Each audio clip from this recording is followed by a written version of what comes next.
अब इसी कड़ी में दोस्तों सुनिएंगे आप लोग कि फिर जब भोले बाबा के पास पहुंचे हैं, ब्रह्मा विष्णु में युद्ध हो रहा है, उसके बाद तब भोले बाबा की स्तुति करते हुए तो नंदीश्वर बोले कि हे सनत्कुमार, देवताओं की स्तुति सुनकर भगवान सदाशिव ने अत्यंत प्रसन्न होकर कहा कि हे पुत्रो, तुम्हारा मुख अत्यंत चिंतित दिखाई देते हैं, अतः तुम हमें अपनी दुख का कारण सुनाओ।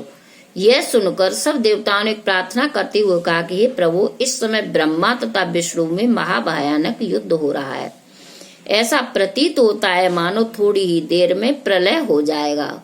उन दोनों के बाणों द्वारा निकली हुई अग्नि तीनों लोकों को भस्म कर देती है। हम भी उस ज्वाला से भयभीत होकर आपकी शरण में आए हैं।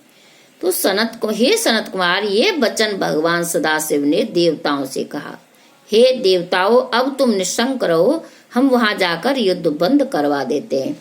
इतना कहकर शिव जी ने अपने गणों को भी चलने की आज्ञा दी। उस समय अनेक प्रकार के बाजे बजने लगे, जय जयकार होने लगे।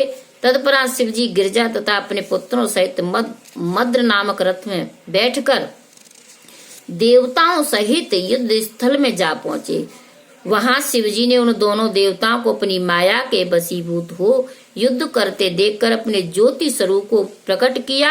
उस ज्योति स्वरूप की गति को कोई भी नहीं जान सका तथा उस महाज्योति के प्रकट होते ही ब्रह्मा तथा विष्णु के बाण एक दूसरे से अलग हटकर शांत हो गए।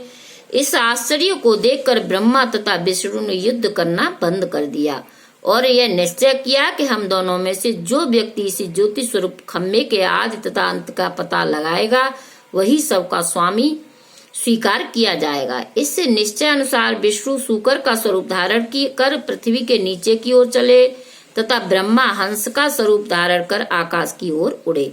परंतु उन दोनों में से किसी ने भी उस ज्योति रूप खम्भे का आदि अंत नहीं पाया। तब ब्रह्मा केतकी फूल को अपने साक्षी के रूप में साथ लेकर लौटे और केतकी ने विष्णु जी से यह झूठी बात कही कि ब्रह्मा ने ज्वाला के आदि को देख लिया।